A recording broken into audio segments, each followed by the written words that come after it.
picture the scenario, right?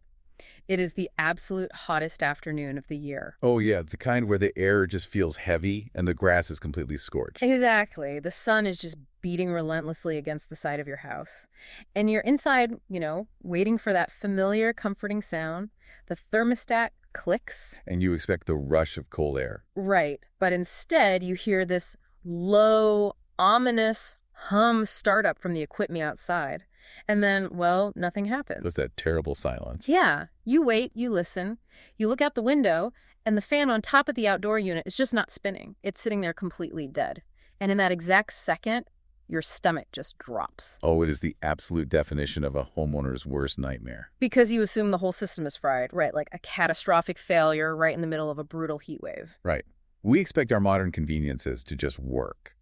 So when a complex machine like that fails in extreme conditions, our immediate assumption is always, total systemic destruction. But the mission for this deep dive is to actually save you from that exact moment of panic. We're going to unpack the most common reason air conditioners fail in the dead of summer. Yeah. And we're going to trace that massive failure back to one tiny, vital, unseen component. It really is incredible how much relies on this one little piece. It is. So to figure out how this happens, and more importantly, how you can prevent it, we have pulled together manufacturers' spec sheets, thermodynamics research, electrical engineering manuals, and decades of field notes. That is a lot of dense material to get through. It is, which is why we brought in a professional. To make sure we get the practical application of this science exactly right, the expert providing today's insights is Dave Hartzell, a NATE-certified master HVAC technician with 47 years in the trade and owner of Hartzell's Heat and Air in Kingfisher, Oklahoma. Exploring the science behind all this is fascinating because, well, there's a massive disconnect between what you see as a homeowner and what the machinery is actually doing. Right, the perception versus reality. Exactly. When people hear that ominous hum and see a motionless fan, their mind jumps straight to the heavy, intimidating compressor being destroyed. Right. But almost every time we are talking about a component roughly the size of a standard soup can. A soup can? Yeah, just tucked away behind an access panel. Okay, so we have this terrifying symptom, the humming dead unit, and it all traces back to a soup can. Let's unpack the anatomy of this thing, because I want to make sure I'm visualizing the physics correctly here. Sure, let's break it down. Think about trying to push a heavy vehicle that's stuck in neutral. If you're the one pushing, it takes this exhausting full-body shove to get that heavy car rolling from a dead stop, right? You're fighting all that stationary inertia. Oh yeah, getting it moving is the hardest part. But once you finally get the tires turning, it takes significantly less effort to just keep it moving forward. So does this soup can-sized part act like the person giving that first massive shove? That analogy translates mechanics perfectly, actually. The part we're talking about is called a capacitor, and its entire existence is dedicated to delivering that singular, violent shove. Just one big push. Exactly. The big motors in your air conditioner, specifically that massive compressor pumping the refrigerant and the outdoor fan exhausting the heat, they require an incredibly strong jolt of electrical energy to break loose from a dead stop. Because they're so heavy. Right. Engineers refer to this as the locked rotor amp draw. The motor needs a surge of energy that is vastly higher than what the standard electrical current in your house can instantly provide on its own. It needs that just to overcome the physical inertia. I've always thought of parts that store energy as batteries. Are we just basically talking about a specialized battery? Not quite, and the distinction is actually crucial to understanding why they fail. Oh, okay. A battery uses chemical reactions to release energy slowly and steadily, right? Like a garden hose providing a constant stream of water. Right, nice and even. But a capacitor stores energy in an electrostatic field. It acts more like a massive water tower suspended over the system. Oh, wow, a water tower. Yeah, so when the thermostat calls for cooling, the capacitor opens the floodgates and just dumps its entire stored capacity in a fraction of a second. It just lets it all go at once. Exactly. It provides that instantaneous tidal wave of voltage to break the motor loose and get it turning. So it's storing up a charge purely for that initial launch. It's acting as a force multiplier for the house's electricity. Well, there are actually two phases to this process, Yeah. managed by different types of capacitors. You have a start capacitor, which provides that initial violent kick we just talked about. Okay, with a big shove. Right. But then you have a run capacitor, which stays in the circuit to help steady and smooth out the electrical phase that the motor runs on once it's actually going. To keep it balanced. Yeah, because the alternating current coming from your house power naturally fluctuates. So the run capacitor acts as a buffer to keep the magnetic fields inside the motor perfectly aligned. Okay, so in most residential setups, are we looking at two separate soup cans handling these jobs? Not usually anymore. Many modern residential units use a highly efficient combined part, often called a dual run capacitor. Oh, so they put them together. Yeah, it handled the running phase for both the compressor and the outdoor fan simultaneously, all within the same metal cylinder. That sounds like a really elegant design. It is, but it creates a critical single point of failure. When that combined capacitor degrades or fails, the motor doesn't get that tidal wave of energy it needs. It just doesn't have the strength to turn over. Right, so it just sits there. It tries to start, it's pulling in standard power, but it cannot overcome the physical inertia. And that is the physical reality behind that classic ominous humming sound. The hum. Yeah, the system is magnetically locked. It's desperately trying to spin, but the component responsible for giving it the initial kick has quit. Okay, but if this little soup can is doing this massive, violent energy dump all year round, every single time the system cycles on, it doesn't really make logical sense that it only fails in July. You would think it's just standard wear and tear, right? Exactly. Something else must be pushing it over the edge during the summer months. Thermodynamics dictate everything in an HVAC system, and heat is the ultimate enemy of a capacitor's internal chemistry. Just the weather itself. Well, think about where that little metal can lives. It's outside. It's sitting in the exact same brutal afternoon sun that's beating down on your roof. Right, cook it in the yard. But simultaneously, inside the can, it is generating its own intense thermal load. Inside a capacitor, there are these tightly wound layers of ultra-thin aluminum foil. Okay. And they're separated by a microscopic layer of insulation, typically a specialized dielectric fluid or oil. Wait, it's a liquid-filled component? I always just assumed it was solid metal and wire in there. It's liquid, yeah, and that fluid serves a vital purpose. It prevents the electrical charge from jumping between the layers of foil, and it helps dissipate the heat generated by that constant charging and discharging. So it's basically a coolant and an insulator. Exactly. But when the ambient outdoor temperature hits 100 degrees, the internal temperature of the equipment cabinet can easily reach 130 degrees. Oh man, that's like an oven. It is. Combine that with the internal heat of the electrical current, and that dielectric fluid begins to break down. It literally starts to vaporize and boil. So it's essentially being cooked from the outside weather and its own internal friction at the exact same time. The extreme temperatures just destroy the fluid's ability to insulate those internal foil layers. And this really reframes how we should view those summer breakdowns. How so? Well, the first massive heat wave of the summer doesn't actually create the failure out of thin air. Oh, I see. The heat wave didn't cause the damage, it just administered the final test. That is the perfect way to phrase it. The extreme heat finally exposes a capacitor that had been silently degrading all through the winter and spring. It was already dying. Right. A capacitor that's slowly losing its ability to store a charge, what technicians call drifting weak. It might still manage to limp along and start the motor on a mild, 70-degree day in May. Because it's not working as hard. Exactly. The fluid is degrading, but it isn't being pushed to its absolute thermal limit. But when July hits, and that system is cycling on and off endlessly in brutal conditions, the fluid boils, the insulation fails, and the part is pushed completely past its breaking point. So the weather merely found the weakened components that the previous months had been hiding. Exactly right. Okay, knowing that this thermal death spiral is happening silently, how do we catch it before we are stuck sweating in a sweltering living room? Good question. We established that loud humming with no fan spin as the ultimate failure symptom, but there have to be earlier warning signs while the fluid is just beginning to break down. The machinery will usually show signs of mechanical struggle. One of the earliest warnings is a sluggish outdoor fan. Sluggish, like it's taking a while to get going. Yeah, you might notice the fan blades taking a remarkably long time to get up to full speed when the unit first kicks on. Or you might witness this really interesting phenomenon where the fan is just humming, but if the blade gets a physical nudge from a stick, it suddenly takes off and runs perfectly. Wait, really? Why does a physical push solve an electrical problem? Because of the phase shift we discussed earlier.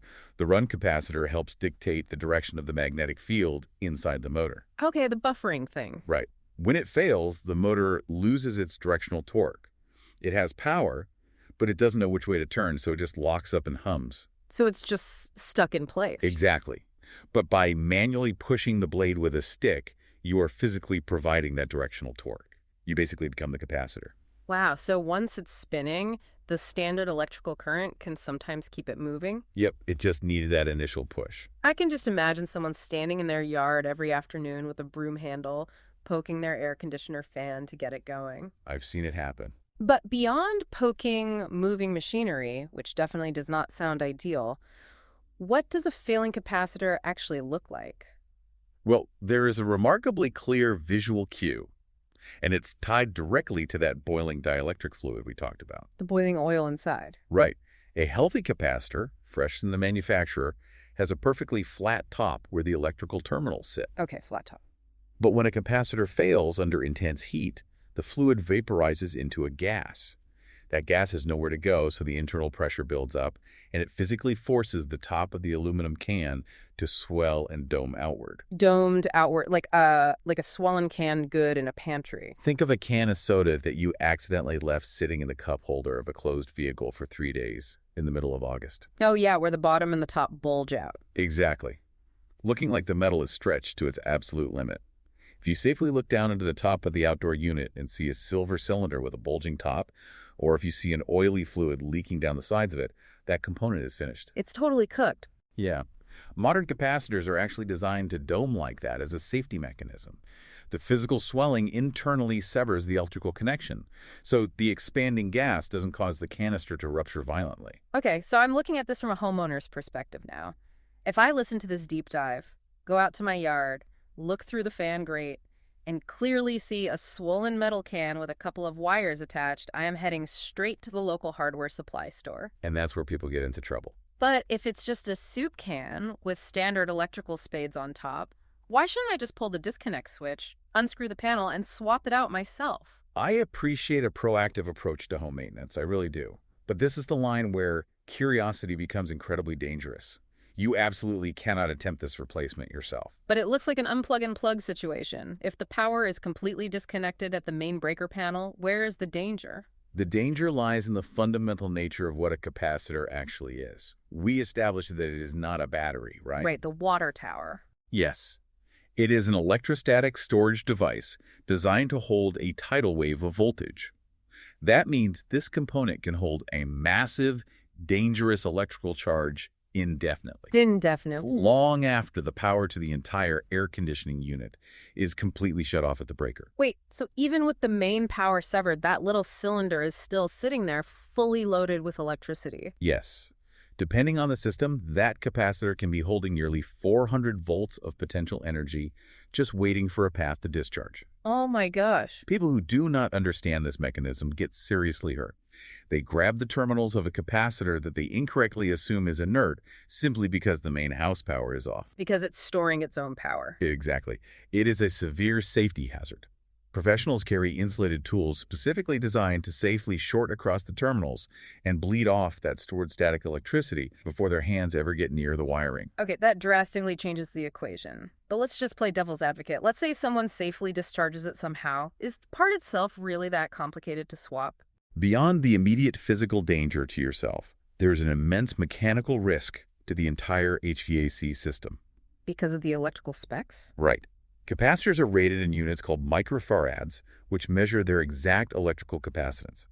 Every motor is engineered to operate with a very specific microfarad rating. So you can't just buy a generic one? No. If you go to a supply house and purchase a capacitor that is even slightly off from the exact specifications required by your specific compressor, say, installing a 45 microfarad capacitor on a motor designed for 35 microfarads, you alter the phase angle of the electricity entering the motor. What happens to the motor when the phase angle is wrong? It forces the motor to draw more current than it was designed to handle, and that excess current generates immense internal heat. Which is bad. Very bad. Within a short period, that heat melts the thin enamel insulation, coating the copper windings deep inside the compressor. Oh no. And once that insulation melts, the internal copper wires short against each other. You have literally burned out the motor. Wow.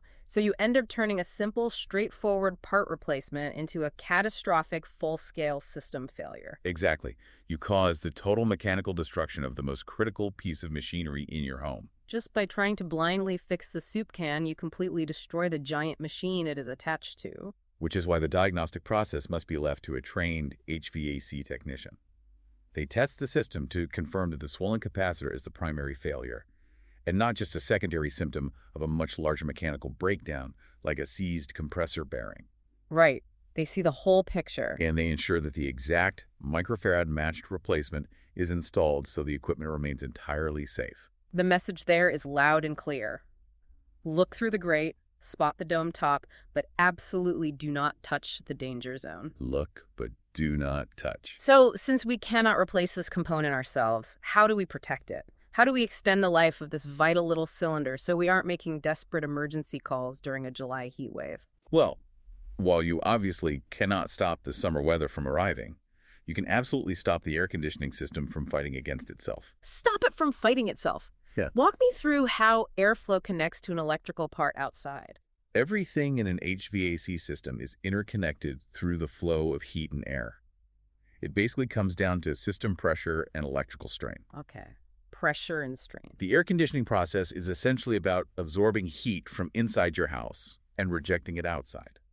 If the system is struggling for airflow, it cannot reject that heat efficiently. So it builds up. Right. You need to keep the outdoor unit entirely clear of leaves, encroaching bushes, and debris. But more importantly, the metal coil wrapping around the outside of the unit must be kept clean and not choked with dirt or, cottonwood fluff. So if the outside coil is wrapped in a blanket of dirt, the heat gets trapped inside the machinery. Precisely. If the heat cannot escape through the dirty outdoor coil, the internal pressures of the refrigerant cycle begin to skyrocket. Which means the system works harder. Higher refrigerant pressure means the compressor motor has to work much, much harder to physically pump the gas. Working harder means drawing more electrical current. And more current means more heat in the capacitor. Exactly. Drawing more current forces the capacitor to endure drastically higher internal temperatures during every single cycle. It accelerates that boiling degradation of the dielectric fluid we discussed. Wow. Does this airflow principle apply to the inside of the house as well, or just the outdoor machinery? Oh, it is arguably more critical inside. You must change your indoor air filter regularly. Even for the outdoor capacitor? Yes, because if your indoor filter is clogged with a thick mat of dust and pet hair, the indoor blower motor has to strain to pull air through it. That reduces the amount of cold air flowing over the indoor coil. Okay, so it throws the balance off. The entire thermodynamic balance of the system gets thrown off. The compressor runs longer and hotter outside, and again, the capacitor takes the brunt of the electrical punishment. It is incredible how a dusty filter in a hallway ceiling ultimately cooks a metal cylinder sitting in the backyard. By keeping every coil clean and every filter fresh, you ensure the system breathes easily, which directly lowers the thermal strain on the capacitor. But you also mentioned earlier that the extreme heat exposes parts that were already silently degrading. How do we catch that fluid breaking down before the heat wave actually arrives? This is where the spring strategy comes into play. It's why seasonal maintenance is not just a suggestion. Getting ahead of it. Right. A trained technician uses a specialized multimeter that can read the exact microfarad capacity of a capacitor while it is still operating. Oh, they can test it live. During a routine spring checkup, they can measure the electrical output and see if the part is drifting weak. So they can mathematically prove the fluid is degrading before the metal top even begins to swell. Exactly. They can see that a capacitor rated for 35 microfarads is only putting out, say, 28 microfarads. It's losing its punch. Right. Hasn't failed completely yet, but it's losing its ability to store that massive electrostatic charge. So they can replace a weakened capacitor in the mild weather of April or May, well before the extreme heat of July pushes it into a catastrophic failure. Catching that drift really is the absolute difference between a planned, calm maintenance visit on a beautiful spring morning and a sweaty, miserable panic in the middle of a historic heat wave. It's all about being proactive. Well, let's bring this all together for you. If your thermostat clicks, the machinery hums, and the fan sits completely dead on the hottest day of the year, take a deep breath. Don't panic. Right. It is usually not the end of the world, and it usually does not mean your entire system has suffered total mechanical destruction. Usually it's a much smaller fix. More often than not, it is just that little metal cylinder doing its last dance after losing its internal fluid. But remember, the golden rule, the voltage inside that component is incredibly dangerous, and replacing it with the wrong specifications will destroy your compressor. So do not go poking at it yourself. That is the essential takeaway. And for everyone in the area looking to avoid that sweaty panic, make sure you take a proactive approach to your system's health. Call Hartzell's Heat and Air for your spring checkups and for safe, professional repairs to ensure your equipment is running exactly to the manufacturer's specifications. Preparation really is everything when it comes to thermodynamics. As we wrap up this deep dive, I want to leave you with a final thought to ponder. It's a big one. We have just spent this time exploring a massive, intimidating piece of machinery that controls the climate of an entire home. And we have seen how it can be completely brought to its knees by the invisible failure of a component the size of a soup can. Just one little part. How often in our lives do we immediately assume the absolute worst, catastrophic breakdown when the complex systems around us halt, whether we are talking about our technology, our organizations, or our communities, when the reality is that the largest, most powerful structures are entirely dependent on the smallest, most unseen components, just trying to provide that one initial push. Thanks for taking this deep dive with us.